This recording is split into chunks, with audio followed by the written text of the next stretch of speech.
네, 새로운 한 해가 밝았습니다. 그죠? 원래 몇 년이죠? 2026년입니다. 병오년이죠. 병오년, 붉은 말의 해라고 합니다. 제가 백마띠거든요. 백마띠인데 원래 붉은 말의 해가 그렇게 밝았습니다. 그런데 저에게는 어느새 새해가 별 감흥 없는 일이 되어버린 것 같습니다. 올해도 어김없이 이런저런 다짐들을 해보고는 하지만 또 뭐 잘 흘러가겠지라는 그런 생각을 가지고 있습니다. 여러분은 2025년이 여러분에게 어떤 해였나요? 저에게 2025년은 참 많은 일들이 있었습니다. 저는 절대 가지 않을 거라고 이야기했던 신대원에 갔고요. 10년 만에 신대원에 갔습니다. 그리고 어느새 1년 1학년이 끝이 났습니다. 제가 걱정했던 일들이 실제로 일어나기도 했고요. 일어나지 않기도 했습니다. 반대로 전혀 생각하지도 못했던 일들이 일어나기도 하고 어떤 경우에는 시간을 좀 되돌리고 싶은 일들이 일어나기도 했습니다. 아마 제 기억이 맞다면 매년 그랬던 것 같습니다. 그래서 아마 2026년에도 내용은 다르겠지만 패턴은 비슷하지 않을까라고 그렇게 생각이 되어집니다. 여러분은 2026년 어떤 한 해가 되기를 기대하십니까? 어떤 분은 대학을 이제 소망하고 있을 거고요. 어떤 분은 취직이라든지 취업이라든지 또 전혀 새로운 길을 개척하려고 준비하는 분도 있을 겁니다. 내 인생의 고민들 앞에 서 있는 청년들이 다들 여기 계실 줄로 알고 있습니다. 저는 여러분께서 아시다시피 전도사라는 직책을 가지고 있습니다. 그죠? 비록 제가 자영업도 하고 있지만 어쨌든 저는 전도사라는 직책을 가지고 있고요. 평신도인 여러분과는 그래도 조금은 다른 신앙생활을 하려고 발버둥을 치고 있습니다. 제 마음대로 잘 되지는 않지만 그런데 이런 저는 그 누구의 전도사도 아니고 여러분의 전도사로 이 자리에 서 있습니다. 그래서 전도사인 저는요, 여러분에게 올 한 해 비전을 제시해야 합니다. 그죠? 그래서 저 작년에 11월 달인가요? 여러분과 비전을 함께 나누었죠. 그래서 올해 여러분과 함께 나누고 싶은 꿈들이 있습니다. 그것은요, 올해 여러분과 함께 그리스도인으로서 살아가는 것입니다. 그리고 그리스도인으로서 살아간다라는 것은 다른 말로 하면 제자로서 살아간다라는 말과 같은 말입니다. 그런데 여러분 성경을 읽어보시면 아시겠지만요, 그리스도인으로서 살아가는 것, 제자로서 살아가는 것은 결코 쉬운 일이 아닙니다. 우리는 언제나 유혹에 빠지고요, 하나님을 멀리하고 말씀을 멀리하고 예배를 소홀히 합니다. 그리고 기도를 멀리합니다. 어떤 때는 밥 먹기 전에 기도도 하지 않는 경우도 참 많이 있습니다. 그러면서 각종 핑계를 댑니다. 왜요? 나는 연약하기 때문입니다. 그죠? 그래서 성경에서는 우리에게 끊임없이 우리는 함께 해야 된다라고 이야기를 합니다. 그래서 제가 여러분과 함께 나누고 싶은 꿈은요, 지금 단어는 계속 바뀌지만 같은 말입니다. 이렇게 여러분과 그리스도인이 되고 싶고요, 예수님의 제자가 되고 싶고요, 그런 그리스도인 제자가 모인 공동체를 뭐라고 하죠? 교회라고 이야기를 합니다. 그래서 저는 여러분과 주님의 몸된 교회가 되고 싶습니다. 우리는 완벽하지 않기 때문에 다른 누군가가 필요합니다. 우리 옆사람, 앞사람, 뒷사람 한번 쳐다볼까요? 쳐다보면서 이렇게 말합시다. 당신이 필요합니다 라고 말해봅시다. 당신이 필요합니다. 앞뒤 좌우 멀리도 바라보시고요. 우리는 그래서 서로에게 필요한 존재입니다. 그 다른 누군가는요, 내가 좋아하는 사람일 수도 있고, 혹은 그냥 아무 생각 없는 사람일 수도 있고, 혹은 내가 좀 멀리하고 싶은 사람일 수도 있습니다. 하지만 우리 몸에, 성경에도 있잖아요, 몸에 손만 있는 게 아니고 눈만 있는 게 아니듯이 뭐도 있다 그래요? 코도 있고 입도 있고 발도 있고 배에 각종 장기들이 들어있잖아요. 그것처럼 우리는 싫든 좋든 그리스도 예수 안에서 하나의 몸으로 어우러져야 된다. 그리고 그것을 성경은 교회라고 이야기를 합니다. 제가 우리 청년부와 함께 나누고 싶은 꿈이 바로 교회가 되는 것입니다. 좋은 사람, 그냥 그런 사람, 혹은 멀리하고 싶은 사람이 예수 그리스도의 이름으로 모두 어우러진 곳이 교회입니다. 그런데 예수님의 제자가 되기 위해서, 그리고 그리스도인이 되기 위해서 우리는 한 가지를 회복해야 됩니다. 무엇을 회복해야 될까요? 바로 예배를 회복해야 됩니다. 예배가 바로 서야 우리 마음에 말씀이 보고 싶어지고요. 그 말씀을 풀어주는 설교가 듣고 싶어지고, 그리고 교육이 듣고 싶어지고, 찬양이 하고 싶어지고, 기도가 하고 싶어집니다. 그리고 다른 청년들과 내가 나눈 이 은혜를 나누고 싶어집니다. 여러분이 모두가 저를 좋아할 수는 없겠죠. 하지만 물론 좋아해주면 저는 신이 날 겁니다. 그죠? 하지만 앞에 누가 서 있든지, 어느 예배의 자리에 있든지 예배를 사모하시기 바랍니다. 아멘. 아멘. 정말 여러분이 하나님이 계시다고 믿으시면요, 사람 너머에 있는 하나님을 보시기 바랍니다. 그래서 우리가 그리스도인으로서, 제자로서 서고 우리가 교회되기 위해서는요, 예배가 바로 서야 됩니다. 근데 그게 아까 전에 말했듯이 참 쉽지가 않습니다. 그래서 원래 우리는 예배에 많은 변화를 주었습니다. 작은 변화라고 하려고 했는데 생각해보니까 큰 변화인 것 같아요. 시간도 바뀌었고요, 예배 순서도 바뀌었고, 없던 순서도 들어와 있습니다. 왜 예배에 이런 변화를 줄까라고 했을 때, 예배는요, 하나님과 우리가 소통하는 자리입니다. 그리고 예배는요, 하나님과 우리의 관계를 그냥 지식적으로 머리로 알고 그치는 게 아니고, 우리는 예배를 통해서 하나님과의 관계를 몸으로 체험하고요, 경험하게 됩니다. 그래서 예배의 순서 하나하나는 마치 드라마처럼 흐름이 있고, 모든 순서에는 의미가 있습니다. 예배는요, 예배의 순서는 성경 전체의 흐름을 담고 있습니다. 하나님께서 성경 말씀을 통해 이루어 가시는 역사들을 이 예배의 순서 하나하나를 통해서 재현해 나갑니다. 그 속에서 우리는 하나님의 은혜를 귀로만 듣는 것이 아니라, 아까 전에 뭐라 그랬죠? 몸소 체험하며 몸으로 느끼며 예배를 드리게 됩니다. 그래서 원래 예배라는 드라마의 각본이 되는 이 성경 말씀을 함께 읽어 나가려고 합니다. 성경을 아마 한 번 이상 읽어 보신 분도 있을 거고요. 하지만 대부분은 부분적으로만 많이 보셨을 거예요. 그런데 우리가 성경 이야기를 가만히 보면요, 성경 이야기들은 우리의 삶과 정말 많이 닮아 있습니다. 구약 성경을 보면 큰 패턴이 하나 나오는데요, 앞에 있죠. 성경을 잘 보면요, 구약 성경엔 이 이야기들이 계속해서 돌아가면서 내용만 바뀌는 걸 우리가 볼 수 있습니다. 먼저는 하나님과 화목하게 지내요. 하나님과 화목하게 지내는데, 하나님과 잘 지내다가 보면 이제 하나님 별로 필요 없겠는데? 그러면서 한눈을 팔기 시작합니다. 우리 아담과 하와 이야기를 떠올려보면 그렇죠? 뱀에게 한눈을 팔게 되잖아요. 그리고 하나님을 떠납니다. 하나님을 거역합니다. 선악과를 따먹는 것처럼. 그리고 고난이 닥쳐옵니다. 광야에 내쫓겨서 너는 수고해야지 이제 먹고 살 수 있게 될 것이다 라고 하나님이 아담한테 이야기하시잖아요. 그런 것처럼 고난이 찾아옵니다. 그때 어떻게 해요?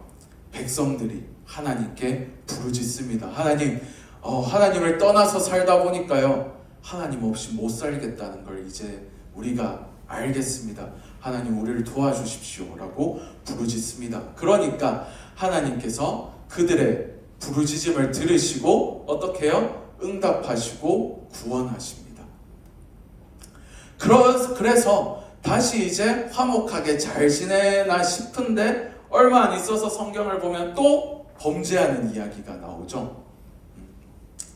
이 성경 이야기들은요, 우리가 배워서 그런 게 아니고 잘 보면 마치 우리의 인생, 우리의 삶과 비슷한 것 같아요. 우리도 신앙생활 하다 보면 하나님과 관계가 좀 좋았던 것 같은 때가 있고 좀 멀었던 것 같은 때가 있고, 그리고 꼭 그때는 무슨 일이 있어야지 내가 다시 교회 가야겠다 이런 생각을 많이 하는 것 같습니다. 성경의 맨 처음을 보면요, 창조로 이야기가 시작합니다. 하나님은 말씀으로 세상을 만드시고요, 인간을 하나님의 형상대로 창조하십니다. 지금 제가 구약 성경 처음부터 말라기까지 대충 한번 쓱 훑어볼 거예요. 그런데 인간은 아까 전에 말했다시피 하나님처럼 되고 싶어서 하나님의 말씀을 어떻게 해요? 거역해요. 하나님이 하지 말라고 한 선악과를 따먹습니다. 하지만 놀라운 건 그 거역의 자리에서 하나님이 마냥 나무랄 줄만 알았는데 창세기 3장 15절에 보시면 원시복음이라는 게 나옵니다. 구원의 약속을 주십니다. 이 말씀을 보면요, 여자의 후손이 뱀의 머리를 상하게 할 것이다 라는 복음이 들어있습니다. 뭘 떠올리죠? 이 말씀을 보면 예수 그리스도의 십자가 사건을 떠올리게 합니다. 그래서 이 창세기 3장 15절을 우리는 원시복음이다 라고 이야기를 합니다. 처음에 주어진 복음이다. 그런 약속을 하나님께서 처음부터 하십니다. 시간이 흘러서요, 아브라함과 하나님은 아브라함을 부르시고 아브라함과 언약을 맺으십니다. 그리고 그 아들 이삭, 야곱, 요셉을 지나서 수많은 시간이 흘러서 모세를 하나님이 또 부르십니다. 모세를 왜 부르셨죠? 이스라엘 백성들이 이집트에서 종살이 할 때 그들이 하나님께 부르짖으니까 모세를 택해서 저 백성들을 인도해내라 라고 하면서 모세를 불러서 그들에게 보내주십니다. 그래서 노예살이에서 그들을 구원해내시죠. 출애굽 사건입니다. 그리고 이 구원은요, 단지 그냥 어떤 안 좋은 상황에서 하나님이 그 상황을 해결해 주시는 게 아니고 너희는 내 백성이다, 나는 너희의 하나님이다 라는 이 관계를 다시 설정하시는 것을 우리가 볼 수 있습니다. 그런데도 이스라엘은 계속해서 흔들리고 한눈을 팝니다. 가나안 땅에 들어가서도 하나님이 왕이신데 우리에게 왕을 주세요. 하나님 눈에 안 보이잖아요. 그러면서 왕을 달라고 이야기하고요. 하나님이 그래서 왕을 세우셨는데 어떡하죠? 이 왕도 하나님을 저버립니다. 다윗 왕 빼고는 그렇게 하나님 마음에 합당한 자가 딱히 없었다고 할 정도로 왕들도 열심히 하나님 마음에 합당한 자가 별로 많지 않았습니다. 그런데 이 하나님께서 다윗에게도 약속을 하십니다. 어떤 약속을 하시죠? 내 왕위를 영원히 견고하게 하실 것이다. 밑에 글씨는 잘 안 보이네요. 하는 그런 약속을 하나님께서 하십니다. 그런데 이후에 밑에 글씨가 있는데 잘 안 보여. 북이스라엘이 멸망하고요. 다윗의 손자 때 북이스라엘이 멸망하고 손자 때 나라가 남북으로 갈립니다. 그리고 시간이 지나서 북쪽 이스라엘이 먼저 멸망을 하고요. 남쪽 유다가 멸망을 합니다.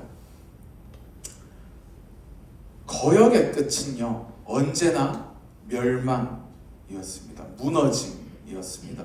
그런데도 우리가 구약 성경을 잘 보면요, 그들을 하나님께서는 버려두지 않으십니다. 그들이 하나님을 먼저 떠났지만 하나님은 계속해서 그들에게 희망의 말씀을 전하십니다. 그래서 이사야 11장 1절에 이렇게 이야기하죠. 이새의 줄기에서 한 싹이 날 것이다 라고 이야기를 하십니다. 또 시간이 흘러서 하나님은 예레미야 선지자를 통해서 약속하신 70년이 지나면 돌아오리라 하신 그 약속을 바벨론 포로로 끌려간 유다 백성들에게 그 약속을 지키십니다. 그래서 그들이 돌아오죠. 돌아와서 뭐 해요? 성전을 재건하고요, 성벽을 다시 쌓습니다. 그리고 그들은 하나님께서 이사야 선지자를 통해서 그리고 여러 선지자들을 통해서 예언하신, 다윗에게 약속하신, 아브라함에게 약속하신 메시아를 기다립니다. 여기까지가 구약 성경의 큰 흐름이라고 할 수 있습니다. 보셨다시피 구약 성경은요, 거룩한 이야기인가요? 여러분 보시면 별로 거룩한 이야기가 아니에요. 구약 성경은요, 언제나 하나님의 백성이라고 부름받은 그 이스라엘 백성들이 하나님을 거역하고 반항하는 이야기들이 가득 찬 책이라고 할 수 있습니다. 그런데 우리가 여기서 그것만 잡으면 안 돼요. 놀라운 것은 뭐죠? 그럼에도 불구하고 하나님께서는 그들을 계속해서 잡으신다. 역사의 페이지마다 하나님께서 계속해서 그들을 부르시고 붙잡고 계시다라는 사실을 우리가 함께 발견할 수 있습니다. 그래서 내 백성 이스라엘아 돌아와라. 네가 나를 두고 바람 폈지만 내가 용서하겠다. 돌아와라.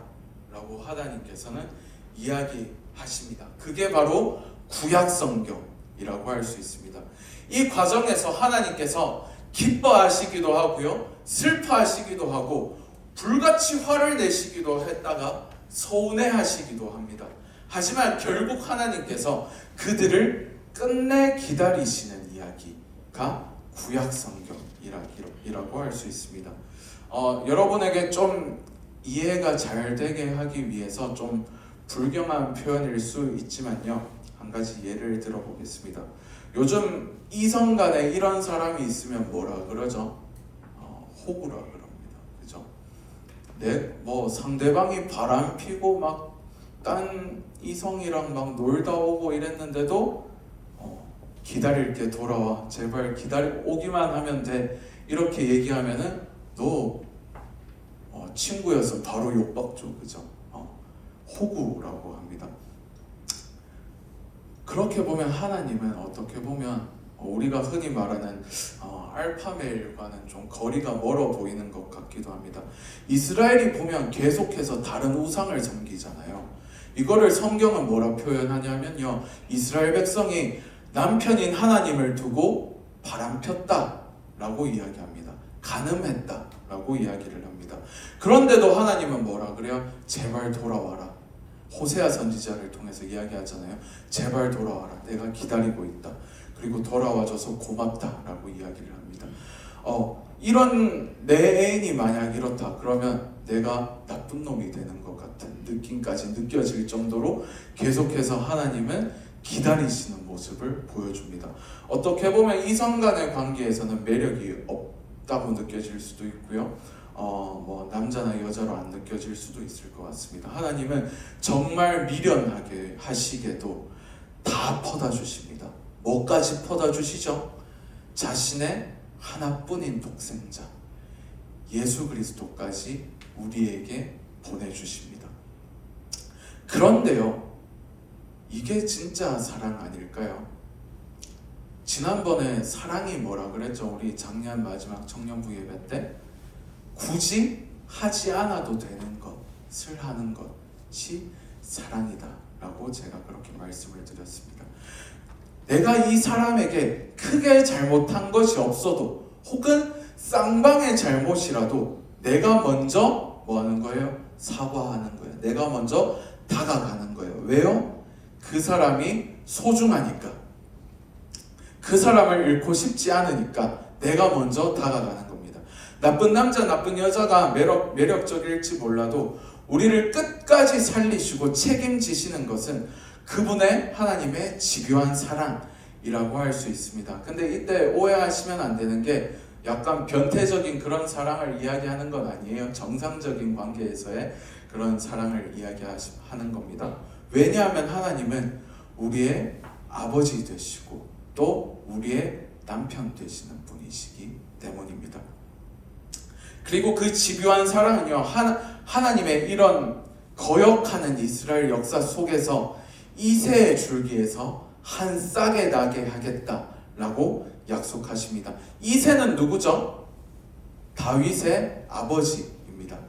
다윗의 가문에서 한 싹에 나게 하겠다라고 약속하십니다. 아까 전에 다윗에게 어떤 약속을 했다 하셨죠? 네 나라 왕위를 영원히 견고하게 하겠다라고 하나님께서 다윗에게 약속하셨습니다. 하나님은 그 약속을 오랜 시간 동안 꾸준히 지켜나가십니다. 창세기 3장 15절에서의 약속, 그리고 아브라함에게 하신 약속, 그리고 다윗에게 하신 약속, 여러 선지자들에게 하신 약속을 하나님께서는 구약 성경을 통해서 지켜나가시는 것을 우리가 볼 수 있습니다. 그래서 예수님께서 누구의 자손으로 오셨죠? 다윗의 자손으로 우리에게 오셨습니다. 그냥 다윗의 자손으로 오신 게 아니에요. 하나님께서 이 성경에 나오는 이 사람들에게 약속하셨기 때문에 다윗의 자손으로 오신 겁니다. 하나님을 거역하는 이 이스라엘 역사 속에서 그 거역을 하나님께서는 뚫으시고 하나님의 아들이신 예수 그리스도가 우리에게 오셨습니다. 그리고 예수님은 그 거역의 역사를 완전히 뒤집어 놓으셨습니다. 로마서 5장에 보면 이 이야기가 나옵니다. 한 사람 아담의 불순종으로 인해서 모든 사람이 죄의 종노릇 하게 되었는데 한 사람 새 아담 예수 그리스도가 오셔서 하나님께 완전히 순종하심으로 우리를 구원에 이르게 하셨다라고 로마서 5장에 사도 바울이 그렇게 이야기합니다. 이런 맥락 속에서 맥락으로 예수님께서 오늘 우리에게 주신 이 본문 말씀을 이야기하신 겁니다. 우리 본문 말씀을 한번 볼까요? 누가복음 24장 44절 말씀을 보면요, 같이 읽읍시다. 또 이르시되 내가 너희와 함께 있을 때 너희에게 말한 바 곧 모세의 율법과 선지자의 글과 시편에 나를 가리켜 기록된 모든 것이 이루어져야 하리라 한 말이 이것이라 하시고. 아멘. 이 말씀은요, 모세의 율법은 우리가 흔히 아는 모세의 오경을 이야기합니다. 그리고 선지자의 글은 구약 성경에 있는 모든 역사서들과 예언서들을 이야기합니다. 시편은요, 성경에 있는 모든 시로 된 문서들을 이야기합니다. 즉 뭐예요? 이 말은요, 구약 성경 전체를 이야기하는 말이에요. 구약 성경 전체가 누구를 향해서 이야기했다고요? 예수님을 향해서 이야기했다. 예수님을 가리켜 기록되었다 라고 예수님께서 말씀하십니다. 그래서 구약을 읽으면 읽을수록요, 인간이 얼마나 하나님을 거역하는지가 보이면서 동시에 하나님께서 그 거역을 뚫고 어떻게 약속을 지켜나가시는지, 하나님이 얼마나 인내하시며 백성들을 인도해 나가시는지가 구약 성경 안에는 기록되어져 있습니다. 그래서 45절을 이어서 보면요, 이에 그들의 마음을 열어 성경을 깨닫게 하시고 라고 예수님 말씀하십니다. 그런데 성경은요, 자동으로 깨달아지는 책이 아닙니다. 우리의 마음이 열려야지 알 수 있습니다. 그 열리는 것을 우리는 예배를 통해서, 예배 아까 뭐라 그랬죠? 하나님과 소통하는 시간이라고 했죠. 예배 가운데서 성령 하나님께서 우리의 마음을 여시도록 구하며 말씀을 읽고 또 붙들어야 합니다. 우리가 드리는 예배에는요, 이 성경의 이야기들이 아까 전에 말씀드렸다시피 압축되어져 있습니다. 우리가 구약 성경을 읽어야 하는 이유는요, 구약 성경은 예수님이 우리에게 왜 오셨는지를 알게 해줍니다. 우리에게 왜 예수님이 필요한지를 알게 해줍니다. 그리고 그 이야기가 그냥 과거의 이야기가 아니라 지금 내 이야기구나 라는 것을 알게 해줍니다. 왜요? 내가 지금 하나님을 거역하고 있기 때문에. 우리가 비록 지금 예배 자리에 앉아 있지만 자꾸 딴 생각이 들고 집에 가고 싶다라는 마음이 드는 것도 다 같은 이유입니다. 그래서 지금 내가 하나님을 멀어지고 하나님을 거역하는 것을 뚫고 하나님은 우리에게 오십니다. 예배는 하나님께서 우리를 부르시는 자리입니다. 우리는 죄를 고백하고요. 예배 순서를 한번 보면요, 우리는 하나님께서 우리를 부르시고 우리의 죄를 고백하고요, 그 죄를 주님께서 용서해 주심에 대해서 하나님께 감사하며 그 은혜를 누립니다. 그리고 말씀을 듣고요, 나 자신을 주님께 내어드리기로 결단하고 세상으로 이제 파송되어집니다. 이것이 예배의 자리에 다 녹아져 있습니다. 우리는 성경의 핵심이 녹아져 있는 예배를 통해서 나에게, 우리에게 왜 예수님이 필요한지를 알게 됩니다. 물론 모든 예배가 어떤 번쩍하고 막 마음에 감동이 오고 그러면 참 좋겠지만 그런 모든 예배가 그렇지는 않습니다. 하지만 그렇다고 해서 우리가 예배를 소홀히 여기면요, 하나님께서 나에게 말씀하시고 내가 하나님께 응답하고 그런 소통하는 자리를 내 손으로 걷어차버리는 것이라고 할 수 있습니다. 여러분, 예배를 사모하시기 바랍니다. 아멘. 아멘. 하나님은 예배하는 자에게 말씀하십니다. 예배는 우리 신앙생활의 기초입니다. 예배가 서지 않으면요, 그 어떤 것도 바로 서지 못합니다. 오늘 말씀을 한 문장으로 요약하면 이렇습니다. 말씀을 통해서 하나님을 예배하는 교회가 되기 원합니다 라고 요약할 수 있습니다. 그것이 원래 우리 청년부의 표어인 뭐죠? 말씀 안에서 성장하는 나무인 교회라고 할 수 있습니다. 또 우리 교회 표 다들 아시죠? 원래 표 뭐였죠? 영과 진리로 예배하는 교회와도 연결되어집니다. 여러분, 2026년에 우리는 분명히 또 넘어질 겁니다. 또다시 우리는 하나님을 거역할지 모릅니다. 하지만 여러분, 두려워하지 마십시오. 예수님은 우리의 거역을 뚫고 이미 우리에게 오셨습니다. 그 집요한 사랑이 올 한 해 여러분을 절대 놓지 않을 겁니다. 여러분이 아무리 거역하고 발버둥 친다 하더라도요. 그리고 아까 전에 같이 인사 나누었듯이 제가 여러분을 도와드릴 거고요, 여러분 양옆에 앞뒤에 있는 여러분들이 하나님의 말씀을 거역할지라도 다시 돌아올 수 있도록 도와줄 겁니다. 그것이 교회입니다. 교회는 혼자서 하는 게 아니에요. 함께 하는 겁니다. 우리 발주를 해주시고요. 내일부터 우리가 1년 동안 성경 일독을 하려고 합니다. 성경 일독은요, 여러분에게 제가 그냥 정보를 습득하라고 읽으라고 하는 게 아니에요. 여러분, 성경 읽는다고 기억해요? 기억 못해요. 외우지 않으면 기억하지 못합니다. 물론 말씀 외워야 됩니다. 외워야죠. 근데 제가 함께 여러분께 말씀을 일독원래 했으면 좋겠다라고 하는 이유는요, 그 말씀을 읽는 그 자리가 여러분 삶에서의 예배의 자리가 되었으면 좋겠습니다. 그 여러분 삶의 예배의 자리를 통해서 여러분이 말씀을 느끼기 원하고요, 그 자리에서 하나님과 소통하기 원합니다. 그래서 우리가 단순히 성경을 정보로 습득하는 것이 아니고 말씀을 읽는 그 자체로 예배가 되었으면 좋겠습니다. 그런 교회가 되기 원합니다. 그래서 우리 이 시간 이렇게 기도하면서 나아갈 겁니다. 이 시간 우리 이렇게 기도합시다. 하나님을 거역하고 멀어지려는 나의 모습을 주님 돌아봅니다. 주님, 우리의 죄악을 용서하여 주시옵소서. 이스라엘 백성들처럼 하나님의 놀라운 은혜를 우리가 받았음에도 불구하고 우리는 자꾸만 하나님이 아닌 것들을 바라봅니다. 주님, 우리의 죄악을 용서하여 주옵소서. 우리 시간 함께 기도하면서 나아갑시다.